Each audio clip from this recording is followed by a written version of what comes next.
যে আমরা একটু যেতে চাই মুসাদ্দিদ আলী ইবনে মোহাম্মদ।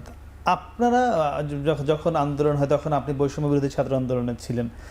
এখন আপনি যেহেতু ওই সংগঠনে থেকে আপনি নেই, অ্যাক্টিভিস্ট হিসেবে আছেন, সাধারণ ছাত্র হিসেবে আছেন। আপনার কাছে আমি জানতে চাই ৫ আগস্টের পর ছাত্রদল, ছাত্র শিবির ৫ আগস্টের আগে যে ফ্যাসিবাদ বিরোধী অবস্থানে ছিল সেখান থেকে কতটা সরে গেছে এবং কেন সরে গেছে মনে হচ্ছে?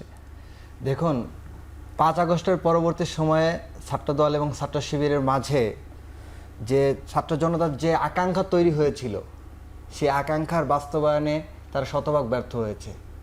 আপনি যে ছাত্র শিবিরের কথা যদি বলেন, ছাত্র শিবির যতবারই তাদের নামে ৫ আগস্টের পর অভিযোগ রয়েছে, তার একবার প্রথমেই কী অভিযোগ আসছে সেটা না দেখেই প্রথমে এটা মিথ্যা অভিযোগ বলে তারা বিবৃতি দিয়ে দিয়েছে।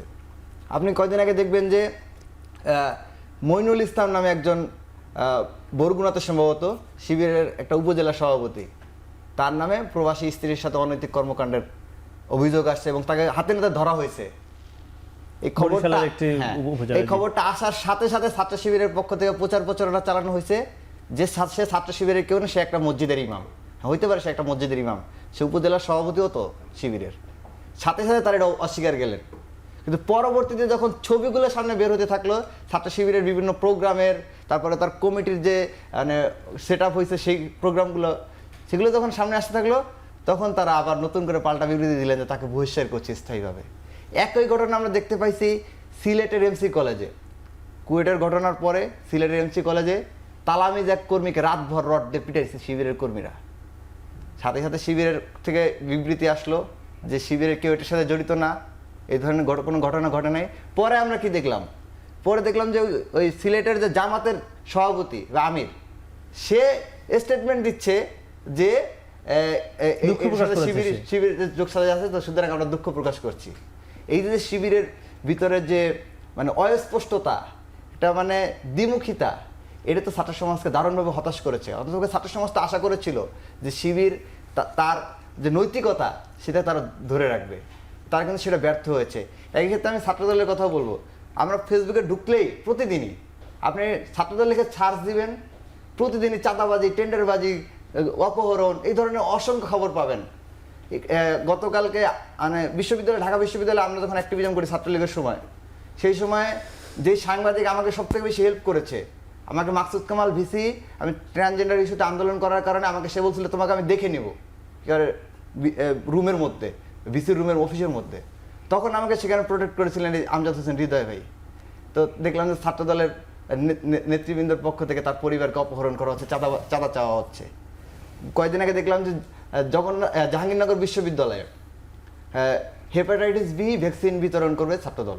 নিঃসন্দেহে এটা খুবই ভালো কাজ, তারা করবে। কিন্তু টাকাগুলো কোত্থেকে নিচ্ছে? টাকা, অর্থ সাহায্য তারা নিচ্ছে আওয়ামী লীগের এমপির কাছ থেকে। এই অনুসন্ধান এবং তাদের পারস্পরিক আপনার টাকা ভাগাভাগিতে যখন দ্বন্দ্ব সৃষ্টি হয়েছে, এবং এই দ্বন্দ্ব নিয়ে এক পর্যায়ে তারা হেপাটাইটিস বি এই ভ্যাকসিন কার্যক্রম দেয়া কর্মসূচি স্থগিত করতে বাধ্য হয়েছে। এটা নিয়ে যখন একটা সাংবাদিক যখন অনুসন্ধানে রিপোর্ট করেছে, তখন কি করেছে ছাত্রদলের পক্ষ থেকে তাদেরকে নানাভাবে হুমকি ধমকি দেওয়া হয়েছে। পরে বাধ্য হয়ে শিক্ষার্থীরা সেখানে আন্দোলন পর্যন্ত করেছে। অত্যন্ত দুঃখজনক এবং লজ্জাজনক। আপনারা দেখেছেন না প্রকাশ্য দিবালোকে কুয়েটে কীভাবে রামদা বাহিনী আপনার শিক্ষার্থীদেরকে কুপাইছে? এটা তো দিবালোকের মধ্যে স্পষ্ট। এই ঘটনার পর শিক্ষার্থীরা আন্দোলন করলো, ভিসি পদত্যাগ হইলো। পরবর্তীতে আমরা কি দেখলাম যে ভিসিকে কেন তোরা নামাইলি এই কথা বলে 4 জন শিক্ষার্থীকে রক্তাক্ত করা হইল পরশু রাতে। ফলে শিক্ষার্থীর অভিযোগ দিলে পুলিশ 2 জনকে গ্রেপ্তার করছে। ছাত্রদলের উচিত কি ছিল?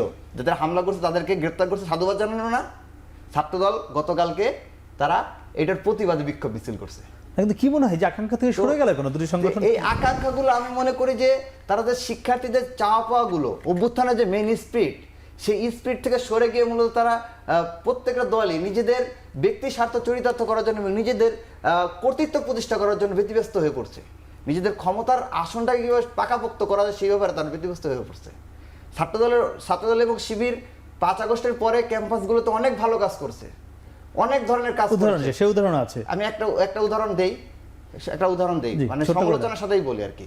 ছাত্রদল এবং শিবির উভয় দলই নাম করা ডাক্তার নিয়ে এসে ক্যাম্পাসে মেডিকেল ক্যাম্প করছে ক্যাম্পাসে, মেডিকেল ক্যাম্প করছে সপ্তাহব্যাপী। এটা নিঃসন্দেহে প্রশংসনীয় কাজ।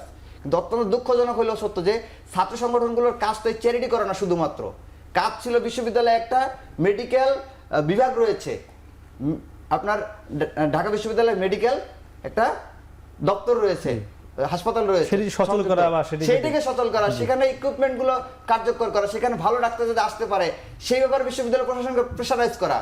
কিন্তু সেটা না করে তারা মেডিকেল ক্যাম্প করতে বলতে আমরা হাসপাতালের সাথে মানে চুক্তি করে দিব যাতে আরো কম ছাড়ে এই সুযোগগুলো পাওয়া যায়। এইটা ছাত্র সংগঠনগুলোর কাজ না, এটা একটা তাদের প্রদর্শন ইচ্ছা হতে পারে, তাদের ভালো জায়গায় মানে তাদের মানে ব্যক্তিগত চাওয়া পাওয়ার জায়গা থেকে, প্রশান্তির জায়গা থেকে তারা এই কাজগুলো করতে পারে। কিন্তু তাদের মূল কাজ তো হওয়া উচিত ছিল যে এই মেডিকেলটাকে সংস্কার করা, কিভাবে যাতে স্থায়ীভাবে সমাধান করা, তাদের যাতে কারো কাছে হাত ধরতে না।